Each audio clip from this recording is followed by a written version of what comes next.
Today, Secretary Hillary Clinton delivering a major speech on the economy while hitting Donald Trump. She says she is the one to rein in Wall Street. Trump would take us back to where we were before the crisis. He'd rig the economy for Wall Street again. Well, that will not happen on my watch, I can guarantee you.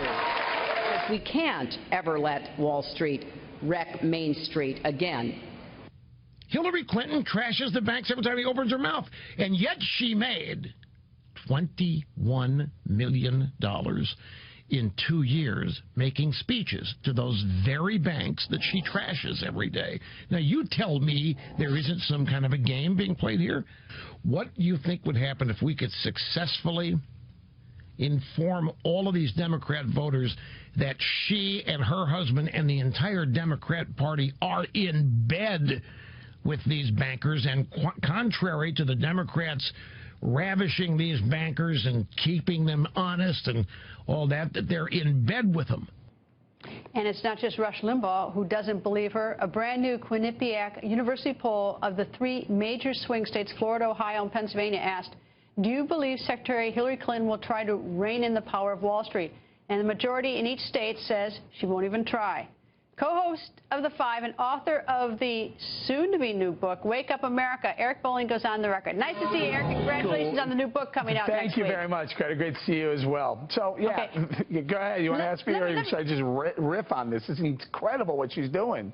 All right, well, let me ask you this question. So, we hear so much about the banks and Wall Street. Yeah. If you're in my hometown of Appleton, Wisconsin tonight listening to this, I mean, how important are these banks and reining them in for me? What does this mean, or is this just politics? Well, it's clearly politics. I mean, the big business in Wall Street has probably as low of an approval rating as Congress does, in the single digits, and they're easy targets. You know, fat cat rich bankers, President Obama liked to take shots at them. Hillary Clinton likes to take shots saying, I'll rein them in. The problem is what she says and what she does are two vastly different things.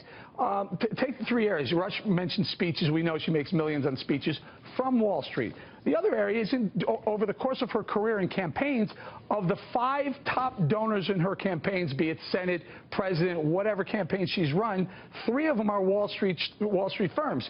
Citigroup, Morgan Stanley, and Goldman Sachs. There's another law firm from Wall Street. Of the top 10, 7 of them are Wall Street banks. And then the other one, the Clinton Foundation, where they raised literally hundreds of millions of dollars. The top donors, Goldman Sachs, somewhere between $1 and $5 million, Barclays, Citigroup, Morgan Stanley, Bank of America, J.P. Morgan, all several $100,000 up to millions of dollars donating to the Clinton Foundation. So you can say you're going to rein in the Wall Street banks and whatnot, but you're certainly not reining in the donations that they're giving to you or the ones that they're giving to the Clinton Foundation.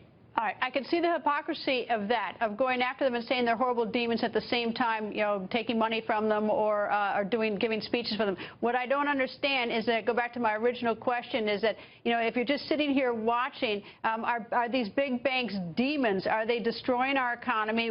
How do they need to be reined in? What are they doing to me? Well, I think what happened was in the Wall Street bailout, which I think was a big mistake, you picked a few banks that you wanted to save. You sent billions and tens of billions of dollars to Citigroup. You sent it to Goldman Sachs, variably one of the most wealthiest companies on the planet. They were propped up through different means. So all these Wall Street banks were propped up during the financial meltdown, and they were saved. And meanwhile, they let Lehman Brothers fail. They let Bear Stearns fail. So they were picking and choosing who they were going to save. And again, those are taxpayer dollars. So you take taxpayer money, you give it to the banks, you save the banks. Some don't get saved, and you pick and choose who wins. And it's an ugly thing. Americans didn't like seeing it. So I think Hillary Clinton's using that to demonize the banks.